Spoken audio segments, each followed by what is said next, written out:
Hi, everybody, and welcome to Saturday with Cindy. My guest today, Oceana Lott, is the Regional Coordinator and Executive Director for the Fashion Revolution movement in the USA. Oceana has been passionately exploring and writing about ethical lifestyle topics for nearly 20 years. Recently, she's been focusing on eco-fashion, which is how she came to be involved in the U.S. campaign for Fashion Revolution Day. There is fun and importance to discovering the stories behind the clothes that you wear, and how powerful it is simply to be curious and ask the question, who made your clothes? Hi, Oceana. Welcome to Saturday with Cindy. Hi, Cindy. It's really great to be here. So delighted to have you. I have questions. Our viewers have questions. Oh, good. So I'd like to start with, what is Fashion Revolution Day all about? Fashion Revolution Day is kind of the brainchild of a designer in the UK, Carrie Summers. What it's about is recognizing what is positive in the fashion supply chain, what's working, and celebrating that, but also raising awareness about some of the things that are just so murky and unfair and unjust in the fashion supply chain. So that's why it's happening on the anniversary of probably the biggest disaster in recent history in fashion, which was the Rana Plaza collapse on April 24th, 2013.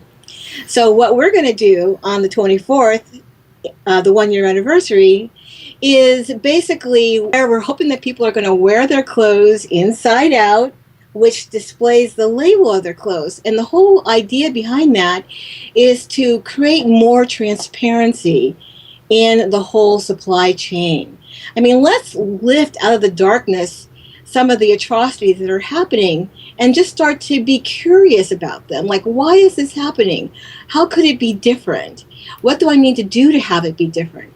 And the other great thing about this particular theme this year, who made your clothes, is it also highlights some of the great stories behind, some of the clothes that you wear. I recently heard something on NPR regarding where your clothes come from. Do you know about that? Yes, it's such a great series. It's a little company called Planet T-Shirt, and the whole goal of it was to show how and where an ordinary piece of clothing like a t-shirt is made. They start from the very beginning with where the cotton is grown in the t-shirt and all the intricacies. They cover how the textiles are made, how it's shipped, after it's sewn. It's a really great job. Well, I was absolutely fascinated by the information, and it's kind of an exciting thought to actually follow the chain all the way back. And as you just referred to, this horrible tragedy, is there anything I can do to stop it? You can do what I do very often, which is simply start Googling. I put the name of the company in the search window, and then I type the word ethics after it.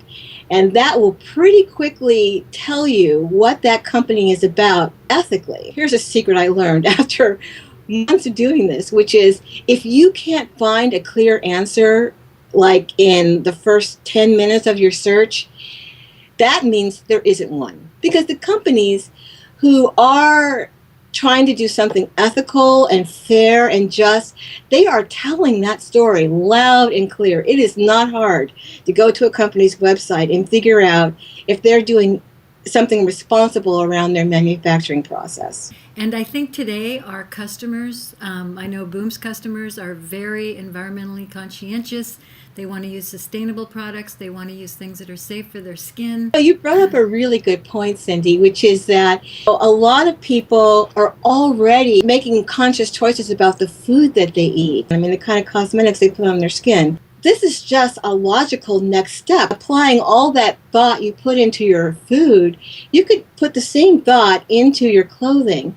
And especially right now, it is really so much easier to find really good stuff to wear.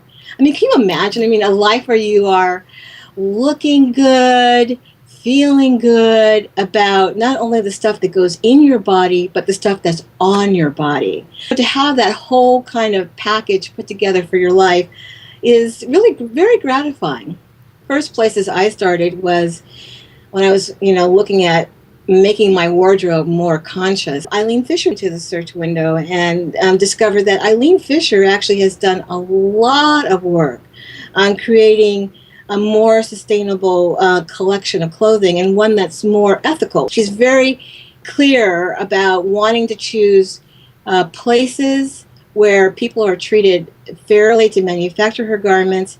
And she even has this whole wool collection that comes out of Peru. She'll show you the story of these Peruvian farmers who take care of their little alpacas. They're part of the family. They comb them out, and use the fiber in this very humane way. So she's got a lot of story on her site about where her textiles are coming from. So could you give us a list of different companies that follow the fair trade laws and have ethical policies? You want to look for companies who have signed the Accord, which is European based. And there are several U.S. companies who have done that. The U.S. has come up with their own version of the Accord, which is about creating better work conditions in countries like Bangladesh. Some of the companies who have, for instance, signed the Accord are Tommy Hilfiger, Abercrombie and Fitch, American Eagle Outfitter, Calvin Klein. These are companies who have come out and signed the Accord, which has a lot more teeth in it than the U.S.-made alliance agreement. So can we go to the internet and actually put in the question what clothing companies have signed the Accord? Yes, and you will find it. Also, long-standing stalwarts in the whole ethical fashion realm are Eileen Fisher, Patagonia. So those are some having strong corporate social responsibility goals. That's wonderful. This is really good news. Now, do you have any companies that are blacklisted that we should never support by purchasing their products? Oh, thanks for asking that. I got to tell you, I would really recommend that you avoid companies like The Gap and Walmart. They have just really put so much effort and money into just trying to get out of their responsibility. In countries like Bangladesh, they have literally lobbied and put an incredible amount of resources into not doing the right thing. If you are a Gap customer, one thing you can do, one consumer can start a revolution. They can start an avalanche of response. And this is one thing I've noticed recently is the power of social media. It's far stronger than you might imagine. And what I mean by that is you could just go on Twitter and you could tweet, I was a Gap customer. I am no longer a Gap customer until they sign the Accord. If you just tweeted that, and hundreds of thousands of people just tweeted that, that's meaningful. That will have an impact. I read an article last month that said how much more voice the consumer has with company leadership than they have ever had before. You can email a company CEO and they will read it and it will have an impact. I just responded to about 5 letters today, and I am the CEO of Boom. Yes. And I love it because we're real people. A company, it's like all of a sudden it becomes unapproachable, something that you can't communicate with. But a company is just a bunch of people. And it's interesting, immediately when you said Twitter, I thought, vote. It's a vote. Every time you like a comment on Facebook, every time you tweet, you are voting. It's exciting to feel that powerful. Wow. Yeah, I so agree. We have tools available to us that we didn't have 10 years ago. And it's an exciting time. I mean, that's one of the great things about our USA campaign for Fashion Revolution Day. We only got started like basically January 1st. We launched this campaign. Wow. Rana Plaza was only last year. Our campaign in the U.S., all based on social media. And you can go to our website, fashionrevolutionusa.org, and you can just follow us all right there. And you can also follow us on Twitter at fash_rev_USA. And we're like tweeting all day, every day, because there's so much happening right now. I got to really tell you, this is the year, 2014. It's just so exciting. So many people are trying to figure it out.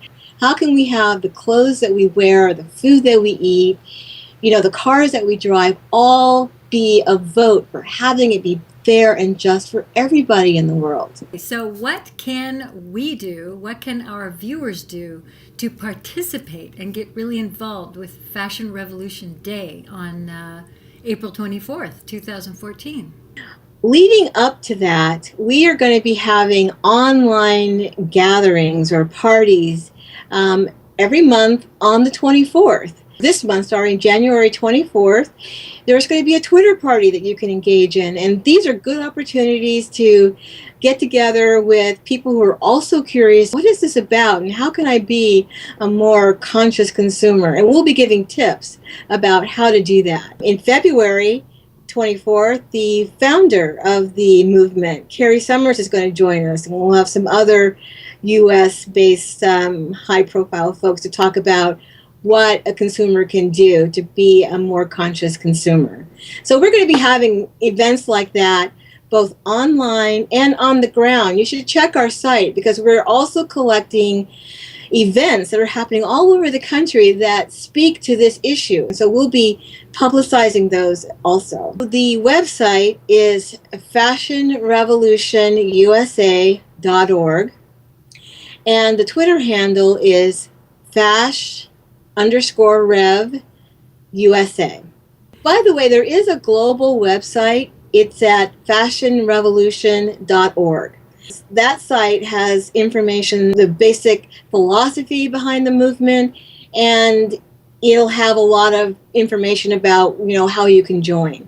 Wonderful. Thank you so much, Oceana. You have given us a wealth of information and a lot to think about. And that question, who made your clothes?